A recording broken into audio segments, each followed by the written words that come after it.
Bonjour à tous, bienvenue dans votre nouvelle émission consacrée à la politique administrative. Je m'appelle Matthew Stevenson, en association avec Dukascopy TV.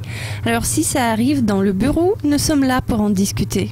Notre email du jour est le suivant. Je n'ai pas reçu de promotion, dois-je changer d'emploi ? Tout d'abord, je suis vraiment désolée que vous n'ayez pas obtenu de promotion. Personne n'aime le sentiment d'être rejeté, en particulier dans un environnement d'affaires. Nous voulons tous croire que nous sommes bien respectés, bien valorisés dans la société. Cependant, vous n'avez pas obtenu de promotion et la question est de savoir si vous feriez mieux de quitter ce travail et cette société. Je tiens à souligner que ce n'est pas toujours le cas. Je suis désolée qu'on vous ait oublié pour la promotion, mais peut-être que ça vaut la peine de comprendre la raison. Est-ce bien parce que la société a limité les efforts promotionnels ? Ça, c'est probable. Il se peut également que ça soit quelque chose de plus personnel. Il se peut que votre performance n'ait pas été à la hauteur en comparant avec celle de vos homologues. Vous devez apprendre la vraie raison et ne pas y réagir de manière émotionnelle. Trouvez un moment où votre supérieur est disponible pour discuter du sujet et dites-lui que vous auriez voulu être promu mais cela n'est pas arrivé. Voilà pourquoi vous cherchez à comprendre la raison.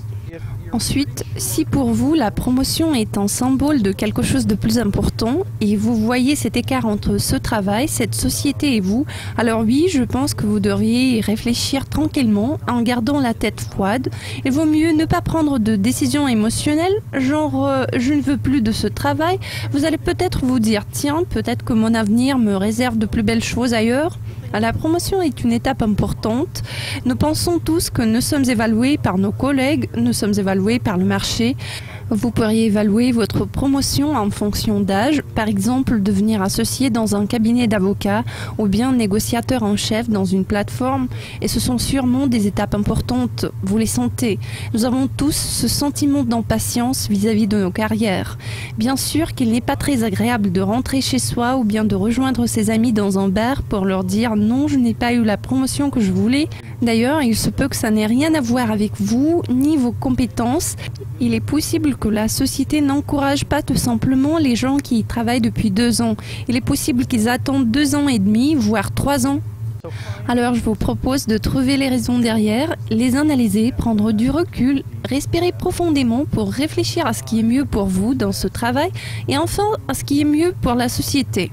Le fait de ne pas avoir été promu pourrait signifier tout simplement que vous êtes dans la bonne société tout en étant dans un mauvais emploi. Il existe plusieurs façons possibles de regarder les choses et pas seulement la fameuse interprétation « il ne m'aime pas ». Le temps de notre émission dédiée à la politique administrative touche à sa fin. Vous avez suivi Matthew Stevenson en partenariat avec Dukascopy TV. Je vous rappelle encore une fois que si ça arrive dans le bureau, nous sommes là pour en discuter.